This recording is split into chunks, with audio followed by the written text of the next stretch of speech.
Hi, my name is Tracy. I'm a certified trauma coach, and I teach people to recover from trauma and abuse, regulate their nervous system, reclaim their authentic self, and if you're a parent, parent from peace with a trauma history. And today I want to talk about relationships after trauma and abuse. So many people I work with have experienced relationship trauma or betrayal trauma.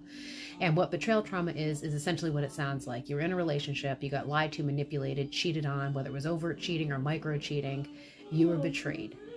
And that is very traumatizing because you're in a relationship, you care about this person, you're vulnerable with this person, you trust this person, and then you end up ultimately violated. So, what do you do when you're trying to date, when a new relationship is starting? Well, I'm going to scream it from the rooftops again. Boundaries. While you're single, you need to really sit with yourself and think, what do I want in a partner? What do I want in a relationship? And settle for nothing less. Period. There's no gaslighting. There's no, oh, well, they check these 5 boxes, but that 6th box isn't checked. I guess I can overlook it. Absolutely not. For those of you who have been in an abusive relationship, you already were in a relationship where you settled for less than what you deserve. Don't do it again. Know what you want, settle for nothing less, and have your boundaries in place. When you're getting to know the person, be completely blunt and upfront. This is acceptable. This is not. I view this as betrayal. I view that as betrayal. I will not accept this. If you do not align with me on these boundaries, if you cannot respect these boundaries, then there's no use in us going forward. It doesn't mean there's anything wrong with you. Doesn't mean there's anything wrong with me. It just means that we don't align with one another, and that's not what I'm looking for. And that is completely acceptable.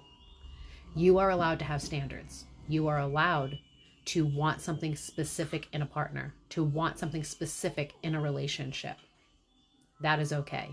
And if you're getting to know someone and you're sharing what you want, you're sharing your boundaries, and they say things to you like, that's unrealistic, that type of person doesn't exist, that type of relationship doesn't exist, that is a huge red flag.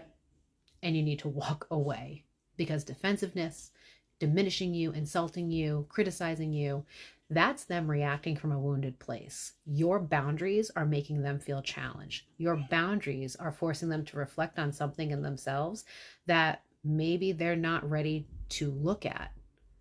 Your boundaries might be making them feel like they're being attacked or that you're rejecting them.